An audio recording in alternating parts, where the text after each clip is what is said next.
네, 오늘도 우리를 통해 일하실 하나님을 기대하며 소망하는 우리 성령의 가족 여러분 되시기를 간절히 소망합니다. 여러분, 우리 TV를 보다 보면 자연재해로 인해서 가게가 엉망이 되어지고 그래서 울며 인터뷰하는 사람들을 우리가 종종 볼 수 있습니다. 그런데 그분들의 한결같은 반응은 다 이겁니다. 나는 이제 망했다. 예. 본인의 잘못도 아니고 사람의 힘으로 절대로 극복해낼 수 없는 거대한 자연, 그 자연 앞에 압도당하여서 그들은 그들의 모든 것을 다 잃어버렸으니 망했다라고 그 답변을 할 수밖에 없는 것이죠. 어떻게 보면 이 반응이 지극히 정상적인 것입니다. 우리 대구에도 보면 자연재해로 인해서 쫄딱 망해버린 한 가게가 있습니다. 대구의 번화가인 우리 동성로에 가보면 중앙파출소 광장에서 좀 멀지 않은 곳에서 한 빵집이 있습니다. 이 빵집이 원래도 이 빵이 맛있기로 소문난 그런 빵집이었습니다. 그런데 어느 날 엄청 큰 번개가 이 가게를 내리쳤고 그 충격으로 가게 안에서 불이 나면서 매장이 홀랑 다 타버리는 그런 안타까운 사건이 있었습니다. 그래서 이 가게 사장님은 나는 망했다. 나는 이제 어떡하지? 라고 밖에 말할 수 없는 그런 상황이 되어버린 것이죠. 맛집으로 장사도 잘 되고 또 돈도 많이 벌고 유명했는데 그 가게가 하루아침에 홀라당, 그것도 방화도 아니고 번개가 내리쳐서 가게가 타버렸는데 무슨 희망이 그 가운데 있겠습니까? 그런데 이 사장님이 번개를 맞고 가게 내부가 화재로 소실되면서 가게만한 큰 현수막을 앞에 내걸었습니다. 우리 사진 한번 보여주시겠습니까? 네. 우리 예전 빵집의 그 모습인데요. 이 내용을 한번 살펴보니까 이렇습니다. 우리 가게에 번개에 맞아서 불탔고요. 내부 지피고 뭐고 다 탔고요. 그런데 번개 맞을 확률이 600만 분의 1이라네요. 잃은 것보다 얻을 게 많은 순간을 제가 만났습니다. 오히려 번개 맞아서 생긴 초인적인 힘으로 다시 한번 준비해서 돌아올게요. 이런 내용으로 현수막을 걸어놨다는 겁니다. 그리고 몇 달 후에 진짜 이 가게는 다시 문을 열었습니다. 다음 사진 한번 보여주실까요? 네. 보시면 아예 가게 위에다 뭘 꽂아 있습니까? 번개가 꽂혀 있습니다. 또 다음 사진을 보여주시겠습니까? 다음 사진 보여주시면 아예 한술 더 떠서 이 번개로 캐릭터를 만들어버리고 밑에 영어로 보면은 이렇게 얘기하고 있습니다. 변화가 인생을 즐겁게 만들지라면서 이렇게 써놓았다고 합니다. 어떤 사람은 똑같은 자연재해 앞에 자신의 가게가 망했을 때 나는 이제 망했어. 이제 뭐 먹고 살아야 되지? 하며 자신의 신세를 한탄하며 웁니다. 그런데 또 어떤 사람은 우리 가게 번개 맞아서 불이 났다고?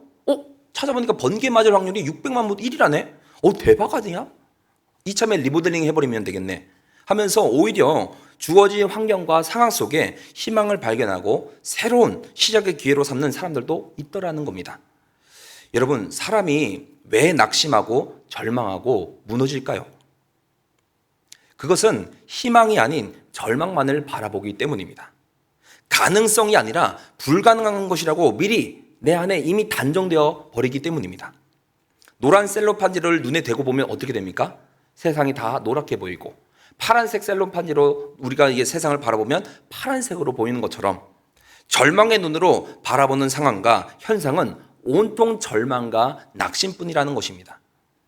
성도 여러분, 여러분은 어떤 시각으로 오늘의 세상을 바라보고 살아가고 계십니까? 다시 더 원론적인 질문으로 돌아와서요. 그리스도인은 어떤 시각으로 세상을 바라보며 살아가야 되겠습니까? 나의 눈에 당장 보이는 절망과 좌절을 뛰어넘어 그 뒤에 이미 다 예비하고 준비하고 계시는 전능하신 하나님만을 바라보며 나아가야 될 줄 믿습니다. 그리스도인은 보이는 곳에 사로잡히지 않고 견고한 장애물을 믿음으로 헤치고 나가는 사람들이라는 사실입니다. 그래서 사도 바울은 고린도후서 5장 6절과 7절에는 이렇게 말씀하고 있는데 제가 읽어드리겠습니다. 우리가 항상 담대하여 몸으로 있을 때에는 주와 따로 있는 줄을 아노니 이는 우리가 믿음으로 행하고 보는 것으로 행하지 아니함이로라. 우리가 이 땅에 살아갈 때에 비록 하나님이 눈에 보이지 않을지라도 보이는 것으로 살지 않고 믿음으로 행하며 살아가야 한다고 말씀하고 있는 것입니다. 그러나 우리는 여전히 연약합니다. 연약하기 때문에 하나님보다도 세상을 더 먼저 부여잡는 죄인이기 때문에 때로는 그런 믿음 없는 사람처럼 살아갈 때가 참 많다는 겁니다. 성경에 우리가 베드로 봐도 어떻습니까? 물 위에 계시는 주님을 보고 배에서 뛰어내렸지만 넘실대는 파도 앞에 그 파도 앞에 두려워서 이미 어떻게 됩니까? 엎질러지는 거죠. 이것이 어찌할 수 없는 그리스도인의 연약한 모습이라는 겁니다. 그러나 그렇기에 자신 스스로가 세상을 의지할 것이 아니라 오직 하나님의 은혜를 구하며 우리는 살아가야 될 줄 믿습니다. 그래서 우리는 연약하지만 그 연약함 속에 강함이 있다는 겁니다. 왜냐하면 절망 가운데 내던져질 때 우리는 우리의 그 존재의 근원이자 유일한 희망이신 하나님만을 향해 다시 고개를 들기 때문입니다. 오늘 읽은 우리의 본문을 한번 보시면은 그 상황을 보면 대부분의 학자들은 본문의 배경을 이스라엘의 바벨론 포로 생활이라고 그렇게 생각하고 있습니다. 그렇다면 그렇게 다른 나라에서 포로로 살아간다는 것은 어떤 의미일까요? 이렇게 포로를 살아가면 행복할까요? 즐겁고 평안할까요? 당연히 그렇지 않겠죠. 우리나라도 아시다시피 일제의 강점기를 거쳤었는데 그 시절 그때 일본 사람들은 어땠습니까? 자신들의 전쟁 또 자신들의 이익을 위해 조선 사람들을 데려다가 무시하고 위험한 일을 시키면서 얼마나 많이 괴롭혔습니까? 인권 그런 건 있을 수도 없죠. 유다 사람들 역시 마찬가지입니다. 바벨론 제국에 의해서 나라가 처참하게 다 망한 뒤에는 포로로 끌려가야만 했습니다. 그들은 하나님에 의해 선택되어 구원받은 민족이라는 그런 자부심이 아주 강했습니다. 하지만 우리나라 일제의 강점기 때와 마찬가지로 바벨론 방식으로 억지로 이름을 바꾸고 바벨론의 그 문화를 받아들여야만 했다는 겁니다. 문제는 그러한 문화와 교육의 바탕에는 그 뒤에는 뭐가 있습니까? 철저한 우상숭배가 있습니다. 우상숭배가 그 안에 담겨 있습니다. 따라서 포로의 삶은 유다 사람들의 모든 자존심을 무너뜨리고 또 너무나 비참하고 절망적인 상황에 놓여 있다는 것입니다. 그들은 그런 힘겨운 시간 속에서 자신의 무력함과 무지함을 분명히 실감하고 느꼈을 겁니다. 그래서 27절을 보시면 이렇게 하소연하고 있는 것이죠. 좀 더 이해하기 쉽게 새 번역과 공동 번역으로 제가 읽어드리겠습니다. 보시면 주님께서는 나의 사정을 모르시고 하나님께서는 나의 정당한 권리를 지켜주시지 않는다. 또 공동 번역을 보시면 야훼께서는 나의 고생길 같은 것은 관심도 두지 않으신다. 하나님께서는 내 권리 따위 아는 채도 않으신다. 한마디로 하나님께서는 연약한 그들 고통 따위는 전혀 신경 쓰고 있지 않다. 그렇게 해석하고 있는 것이죠. 그러자 그들은 그를 가리켜 하나님께서는 30절과 31절에 이렇게 대답합니다. 새 번역으로 한번 읽어드리면 비록 젊은이들이 피곤하여 지치고 장정들이 맥없이 비틀거려도 오직 주님을 소망을 삼는 사람은 새 힘을 얻으리니 독수리 날개치며 올라갈 것이요 뛰어도 지치지 않으며 걸어도 피곤하지 않을 것이다. 다시 한번 우리 31절 말씀은 우리 다 같이 성경 말씀 보면서 다시 한번 힘차게 읽어보겠습니다. 시작.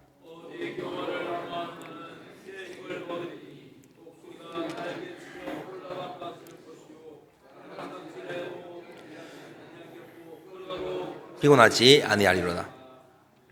우리가 여호와를 앙망하는 자는 어떤 걸 얻는 것입니까? 새 힘을 얻을 것이라고 말씀합니다. 누가 새 힘을 얻습니까? 우리가 뉴스를 틀어보면 이게 현실인가 싶은 오늘을 살아가면서도 역경과 고난 가운데 이미 뒤의 것을 예비하고 계시고 준비하시는 하나님만을 바라보는 자가 바로 이 새 힘을 얻을 것이라 라고 오늘 본문은 말씀하고 있는 것입니다. 그럼 여기서 말하는 이 새 힘은 무엇을 말씀합니까? 우리는 보통 새 힘이라 생각하면 물리적 힘 혹은 물질적인 힘으로 오해할 때가 많습니다. 그래서 지금 우리 집이 너무너무 힘든데 하나님만을 바라보고 있으니 이 상황을 역전시키고 가정 경제, 가계의 경제를 회복시킬 거야. 물론 그러실 수도 있죠. 그럴 수도 있습니다. 그러나 하나님께서 주시는 새 힘은 그런 힘이 아닙니다. 재물이나 명예나 권력 같은 그런 유한한 가치를 지닌 그런 힘을 말씀하고 있는 게 아닙니다. 하나님께서 우리에게 주시는 이 새 힘은 하늘로부터 내려오는 신령한 영적인 힘이라는 사실입니다. 앉은 자를 일으키시고 눈먼 자를 뜨게 하시고 청년이 환상을 보고 아비들이 꿈을 꾸는 그런 영적인 힘 말씀입니다. 그래서 우리에게 주신 사명을 감당케 하시는 그 힘이 바로 하나님을 바라보는 자에게 주시는 새 힘인 줄 믿습니다. 여러분, 우리 마가의 다락방 사건 다들 잘 알고 계시지 않습니까? 제자들이 그 가운데 약속의 성령을 기다리면서 뜨겁게 함께 모여 기도할 때에 하나님께서는 그들에게 성령으로 말미암아 새 힘을 부으시자 그들은 다 같은 갈릴리 사람임에도 불구하고 각 방언으로 하나님의 일을 말하기 시작합니다. 이들을 보고 세상은 뭐라고 말하고 있습니까? 새 술에 취했나 보다. 세상은 이들을 바라볼 때 같은 환경을 전혀 다른 시선으로 바라보며 조롱하고 있는 것이죠. 사랑하는 여러분, 하나님이 부어주시는 새 힘은 절망 가운데 희망을 보게 하는 힘인 줄 믿습니다. 그러나 이 새 힘을 얻기 위해서는 우리는 하나님만을 앙망해야 합니다. 온전히 하나님만을 바라봐야 한다는 겁니다. 자꾸만 다른 것에 견눈질하지 말아야 되는 것이죠. 고난을 통해 또 시련을 통해 연단하시며 또 다시 세우시는 하나님의 섭리와 사랑을 깨달아 알아야 한다는 겁니다.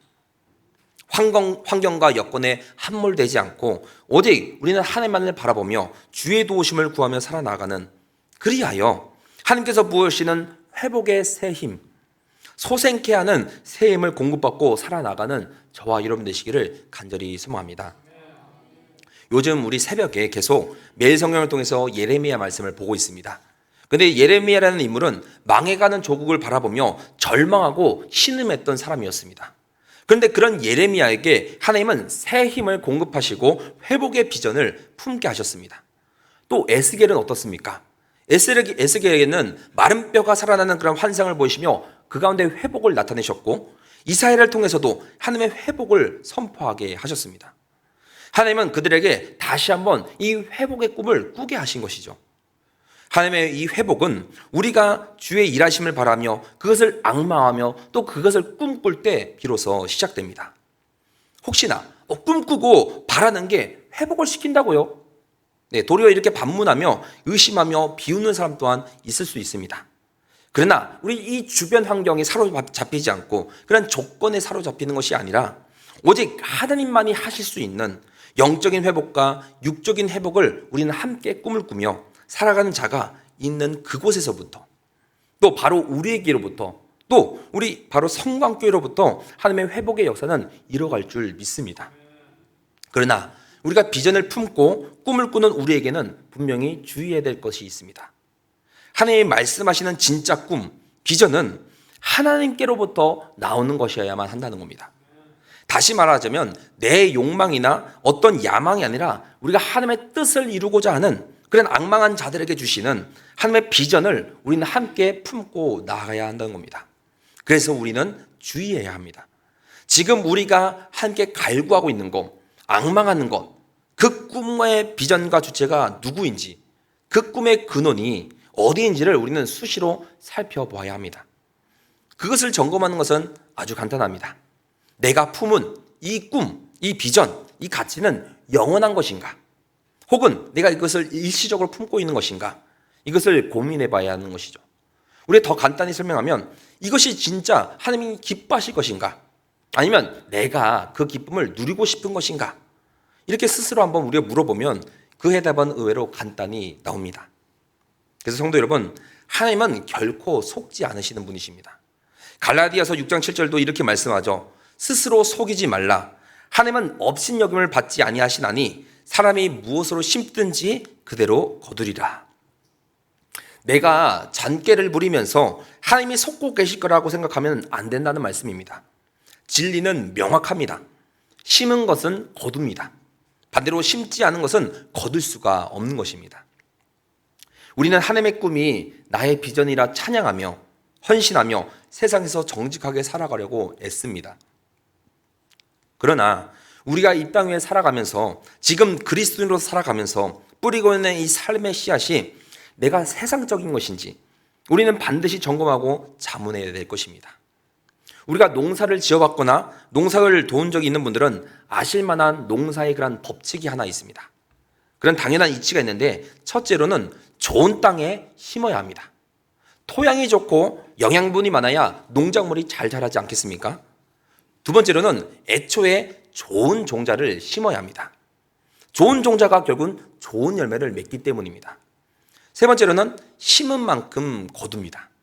포도나무 한 그루 심어놓고 그 나무의 포도 백상자 양의 포도가 거두들일 리 없다는 것이죠. 우리가 살아가며 뿌리는 삶의 씨앗도 방금 이 당연한 농사의 법칙에 해당이 됩니다. 우리의 삶이 썩어진 땅이 아니라 영양가 있는 땅과 같아야 한다는 겁니다. 또 그런 우리의 삶이 하나님의 그 하실 일에 대한 좋은 기대를 우리는 함께 심어가야 합니다. 그리고 그 기대만을 믿고 어떻게 되겠지, 그렇게 살아가는 것이 아니라 하나님께서 원하시는 삶의 모습으로 나 역시 살아내셔야 합니다. 이어서 그래서 갈라디아서 6장 8절에는 이렇게 기록되어 있습니다. 자기 육체를 위하여 심는 자는 육체로부터 썩어질 것을 거두고 성령을 위하여 심는 자는 성령으로부터 영생을 거두리라. 아멘. 여기서 이 자기 육체를 위하여라고 되어 있는 이 부분은 자기 육체에 심으면이라는 뜻입니다. 자기 육체를 위한 심음은 썩어질 것으로 거두게 될 것이고 성령으로 인해서 심은 자는 영생으로 거둘 것이라 라는 말씀을 하고 있는 것입니다. 그런데 문제는 기다림에 있습니다. 우리가 어제 씨를 뿌렸다고 해서 오늘 거둘 수는 없지 않겠습니까? 봄이 되면 논을 갈고 물을 채운 후에 우리는 모를 심습니다. 그렇다고 해서 바로 또 걷는 것이 아니죠. 그 모가 뜨거운 태양 안에 내리쬐고 또 태풍 혹은 비바람이 부는 여름을 버티고 나서야 익어가기 시작합니다. 익어가기 시작하면 또 바로 수확할 수 있는 것도 아니죠. 완전히 익어서 벼가 고개를 숙이고 또 노랗게 물들고 나서야 그제서야 우리는 수확을 할 수가 있는 겁니다. 그렇게 우리가 수확할 수 있듯이 우리의 비전 가운데, 우리의 꿈 가운데 우리는 하나님께서 원하시는 삶의 모습을 계속해서 살아내면서 그래서 하나님의 하실 일과 기대를 우리는 인내하며 기다려야 됩니다. 권면하건대 우리가 조급해하지 않는 여러분 되시기를 바랍니다. 하나님은 분명 틀림없이 심은 대로 거두시며 때가 이름에 거두시는 능력의 하나님 되시는 줄 믿습니다. 오늘 본문의 전체 내용 우리 구구절절 다 다루진 않았지만 오늘 읽은 본문을 우리가 한 줄로 요약해 보자면 함께 따라해 보실까요? 하나님의 일하심은 제한할 수 없다. 다시 한번요. 하나님의 일하심은 제한할 수 없다. 하나님의 일하심은 제한할 수 없습니다. 이 사실을 믿으십니까? 그런데 오늘날 수많은 그리스도인들은 하나님의 일하심을 자꾸만 제한한다는 겁니다. 하나님의 말씀 속에 나에게 이러한 감동을 주셨지만 나는 그렇게까지는 할 수 없어, 못해. 하나님께서 내가 살아계신 걸 알고 내가 그것을 믿지만 그래도 내가 할 수 있는 이것을 내가 해보고 싶어. 하나님께서 나에게 원하시는 것이 이것이라고? 아닌데? 내가 생각하는 이것이 아닌 것 같은데 하면서 이 자기 기준과 자기 판단에서 이미 설정한 것이죠. 이미 설정하고 이미 결론을 내려서 그 틀 안에서 하나님의 하실 일을 가두어 놓는 것입니다. 하지만 우리네 인생은 우리가 보고 생각하는 것보다도 훨씬 오묘하고 신비하다는 사실입니다. 그렇기 때문에 어떤 환경과 조건 속에서도 함부로 절망하지 말아야 됩니다. 또한 성급하게 판단하고 결정을 내려서도 안 되는 겁니다. 최악의 순간에도 그 모든 것 속에서 기쁨을 베푸시는 하나님만을 우리는 앙망해야 될 줄 믿습니다. 주어진 삶에서 우리의 최선을 다해 함께 영광을 돌리는 그런 삶을 함께 살아내는 것이죠. 우리가 예수님을 생각해 볼 때도 그렇지 않습니까? 죽음 앞에, 예수님께서 결국 죽음 앞에 두렵고 떨려 있는 그런 마음이셨겠지만 하나님께서 하실 일을 바라고 앙망하였을 때 어떤 일을 치르셨습니까? 두렵고 떨리는 마음이셨겠지만 십자가의 대속하심으로 형벌대속적인 죽음으로 우리의 죄를 대신 지시고 돌아가셨습니다. 아무런 죄도 짓지 않으시고 아무런 흠도 없던 분이시지만 그런 주님께서 보자 우리의 죄 때문에 비참한 우리의 그런 죄 때문에 죽으셨다는 것입니다. 그런데 돌아가시고만 거기서 끝이 내셨습니까? 아니시죠. 죽으셨지만 말씀대로 3일 만에 부활하셔서 우리에게 참 소망, 새 힘을 우리에게 허락하셨다는 사실입니다. 다시 한번 우리 31절 말씀을 같이 한번 읽어보겠습니다. 시작.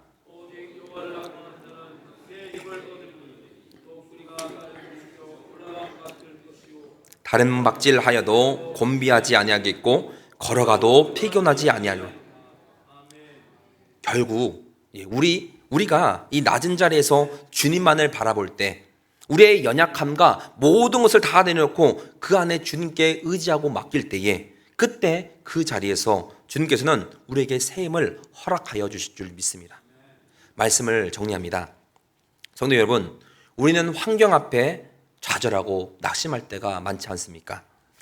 가시적인 환경과 현상이 우리를 지배하는 이 세상 속에 우리는 지금도 살아가고 있습니다.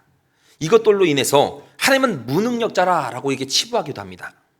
그러나 진짜 능력 있는 삶, 진짜로 우리가 믿음 있는 삶은 하나님을 앙망하면서부터 시작됩니다. 하나님만을 내가 바라고 하나님만을 위해서 내가 기도하고 나갈 때, 하나님의 일하심과 도우심을 우리가 함께 기다릴 때 하나님께서는 변함없으시고 제한 없으신 새 힘을 우리에게 더하실 줄 믿습니다.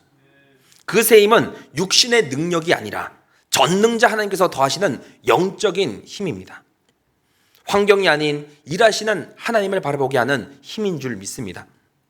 그 힘 가운데 우리는 하나님의 비전과 꿈을 꾸며 나아가는 영적인 사람들 되시길 간절히 소망합니다. 더 나아가 하나님께로부터 나오는 하나님의 꿈을 꾸며 내 삶을 인도하시는, 하나님을 제한하거나 가두지 않고 나를 통하여 또 우리를 통하여 일하시는 하나님의 그 음성에 귀 기울이시는, 또 순종할 수 있는 저와 여러분 되시기를 간절히 소망합니다. 그래서 우리가 어떤 어려움이나 시련이 닥친다고 할지라도 우리는 마지막까지 가야 할 길, 얼마나 멉니까? 우리가 42.19 마라톤 하는 것처럼 우리의 갈 길은 아직도 멉니다. 그러나 우리는 끝까지 주님과 함께 믿음으로 함께 달려나가야 될 줄 믿습니다. 그래서 꿈과 비전 있는 삶, 목적을 다하는 삶을 살아가시는 저와 여러분 되시기를 간절히 소망합니다.